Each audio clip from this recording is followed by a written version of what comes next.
Hi and welcome to The Winning Factor. I'm Aitken, and on this show every week we take a look at a couple of races upcoming in Hong Kong and try to nail down the single element that we might look back on later as having been able to lead us to the winner. So the first race we're going to look at on Saturday this week is race 4, and our winning factor, the trainer. Now if we have a look at the field here, an interesting Class 4, we have a recent debut winner, Glen Ely Generals, another dual recent winner, Speedy Dragon, and some quite talented young horses making their local debuts. We have Loras from Ricky Yu's stable and Wonder Express, who is trained by Danny Shum. Now training a horse to win in his first time at the races is a pretty special talent. Not every trainer can do it. We're going to take a look now at the records of trainers in Hong Kong and our top half a dozen or so trainers with debutantes over the last 6 completed seasons and what we've had so far of this one. And of course the guy leading the way is John Size. On Wednesday night, Champions Way was just one more winning debutant for Size, who's landed 37 such winners on debut in the period under consideration. But you'll see that Ricky Yu, Chris So, Tony Cruz, Danny Shum and Dennis Yip all have good records at it as well. And I can tell you this, that they're all reasonably profitable to follow when it comes to debutantes. But rather than just backing them all willy-nilly, if we want to narrow that down to an even more profitable angle, let's have a look at how they go when their runners on debut are in the market. And here the strike rates all skyrocket, and Danny Shum goes to the top of the list with a 50% strike rate when his debutantes in Class 4 are at $11 or less in the betting.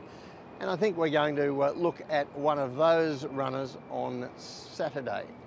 Now you might say, well, why doesn't everyone just line up and back those horses and walk away with the money? Well, the thing is that when you look at that over 6.5 seasons, that's not actually many runners that Danny has sent out under these circumstances. People forget, and it takes people like me to reference it and remind you of it. And we're going to have a look now at his debutant runner, who I'm sure will be in the market on Saturday, and that's Wonder Express. Now this horse has had 3 barrier trials in Hong Kong and improved a little bit at each one of them. The latest, quite impressive here, when he was a winner on January 22. He's got good gate speed, he quickens when asked, he does everything right, this horse, and he's very tough to beat on debut.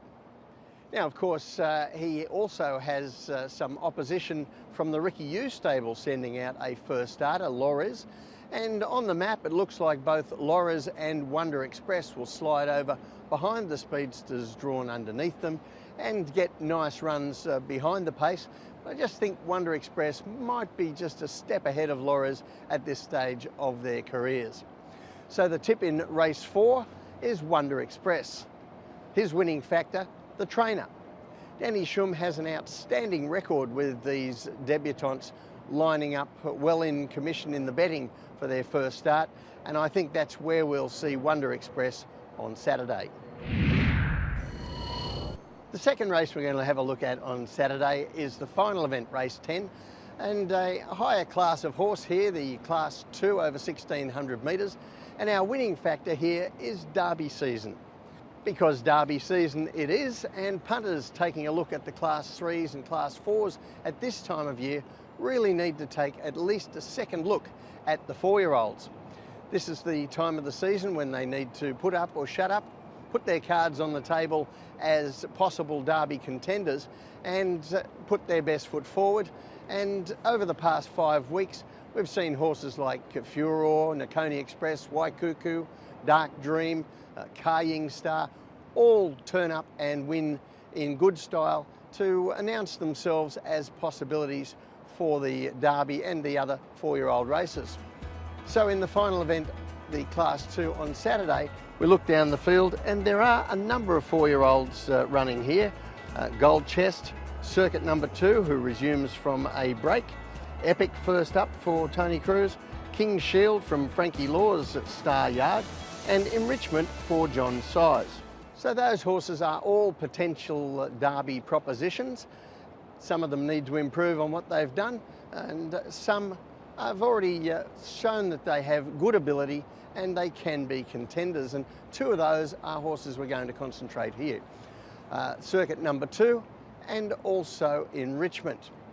Now if we go back to race 21 very early in the season in September, and here we saw circuit number 2 able to win a race where the heat map shows that there wasn't a lot of speed on. He was able to control things there and dash home in a very fast sectional and able to get the win on the board. Now at his second run in October, mid-October, we saw circuit number 2 as one of the fancied runners again, and this time there was a little bit more pressure earlier in the race, the second 400 metre section quite hot, and this time he wasn't able to get the job done, but still finished third. And the horse that you see in the white and blue colours, the old Contentment colours, rattling home into fourth just behind circuit number 2, well, that is Enrichment. That was Enrichment's first run in Hong Kong. He raced in some very good 3-year-old races in Australia, where he used to get back out of his ground and run on. And if that one run in Hong Kong, the first run, had been the only one we'd seen of him so far, I'd think that maybe circuit number 2 had the tactical advantage on him coming into this Saturday's race. However, we have seen Enrichment again in the race won by Ka Ying Star, and this time from an inside draw, he was able to lay up in midfield. And Enrichment, although he was out sprinted down the straight here in what was a slow run to the turn and then a dash home, he kept on very gamely, but most importantly, I think, going towards this race, he showed that he does have some tactical speed. This race on Saturday looks like being run quite similarly to that, and as we've seen, circuit number 2, he has the speed to be up on the pace, maybe even lead this race, and Enrichment will be giving him a start, but he might not be giving him quite the start that he gave him that day on debut. And if he can stay in touch with him, I think that Enrichment, with the recent run under the belt as opposed to circuit number 2, might just have the edge in this race on Saturday. So the tip in race 10, Enrichment. His winning factor, Derby season. This looks an ideal opportunity for Enrichment to put his Derby cards on the table. I think he's got a fitness edge over circuit number 2. Both of them possible contenders for the Derby in March, but I favour Enrichment this weekend. Well, that's it from this week's winning factor. Good luck on Saturday. We'll see you next time.